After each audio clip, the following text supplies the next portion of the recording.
मध्य प्रदेश की राजधानी भोपाल की ट्रैफिक व्यवस्था ई रिक्शा के मक्कड़ जाल में उलझकर रह गई है।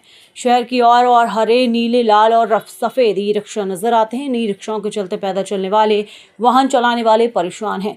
लोगों को इस परेशानी को देखते हुए पुलिस कंट्रोल रूम में कमिश्नर सांसद आलोक शर्मा के साथ ही अन्य जनप्रतिनिधियों की मौजूदगी में ट्रैफिक व्यवस्था ठीक करने को लेकर बैठक हुई।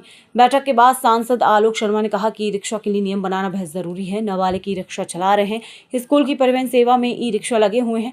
इन ई रिक्शा के चलते भोपाल की ट्रैफिक व्यवस्था दम तोड़ रही है, लेकिन अब ऐसा नहीं होगा। ई रिक्शाओं को कंट्रोल करने के लिए जल्द ही नीति आ रही है। नीति बनकर तैयार हो चुकी है, इसे जल्दी लागू कर दिया जाएगा। इसके साथ ही भोपाल 43 लेफ्ट टर्न है, उन्हें दूर करने के लिए 3 करोड़ का बजट मिला है, जिससे भोपाल की ट्रैफिक व्यवस्था को बेहतर बनाया जा सके।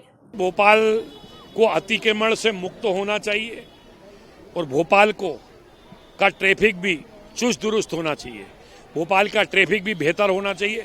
इस दिशा में लगातार हम कलेक्टर भोपाल कौशलेंद्र सिंह जी के साथ, भोपाल के पुलिस कमिश्नर हरिंद्र नारायण जी चारी मिश्रा जी के साथ और सभी हमारे जिला प्रशासन के अधिकारी, उसमें सभी अपने एसडीएम रहते हैं, सभी ट्रैफिक के पुलिस अधिकारी रहते हैं, एसीपी, सबके साथ मिलकर हम हर 15 दिन के अंदर भोपाल के ट्रैफिक व्यवस्था को लेकर हम समीक्षा करते हैं।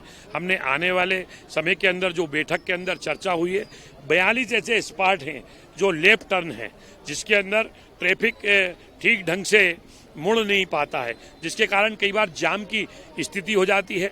ऐसे 42 चौराहों को हमने चिन्हित किया है। उसमें से कई चौराहे पीडब्ल्यूडी के हैं, कई चौराहे नगर निगम के हैं।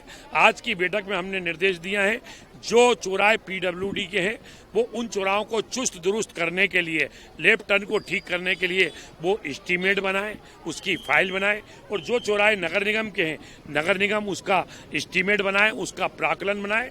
और इसके लिए आज भोपाल कलेक्टर ने जानकारी दी है।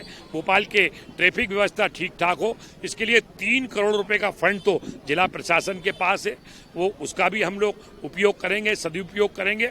और आने वाले समय में लोक निर्माण विभाग के अधिकारियों के साथ, लोक निर्माण विभाग के संबंधित मंत्री जी के साथ चर्चा करेंगे, नगर निगम के संबंधित मंत्री और संबंधित हमारे भोपाल की महापौर के साथ चर्चा करके भोपाल के जो ट्रैफिक जाम हो रहे हैं और उनको चुस्त दुरुस्त करने के लिए हम सक्षम प्रशासन की स्वीकृति दिलाकर उन लेफ्ट चौराहों को ठीक करने का काम करेंगे। इसी प्रकार से 16 ब्लैक स्पॉट भी छाटे हैं।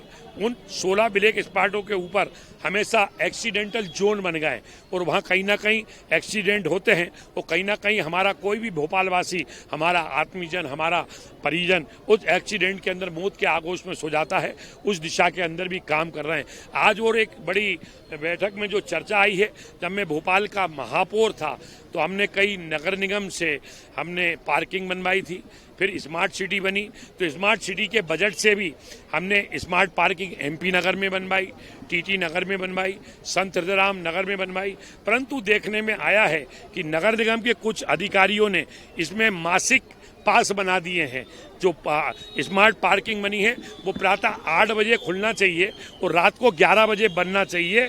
और किसी भी प्रकार के मासिक पास व्यवस्था का मैंने पे नाराजगी व्यक्त की है कि हम जनता को सुविधा देना चाहते हैं।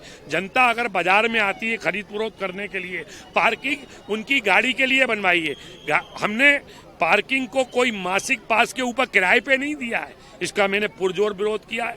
आज कलेक्टर भोपाल ने भी नाराजगी व्यक्त की है।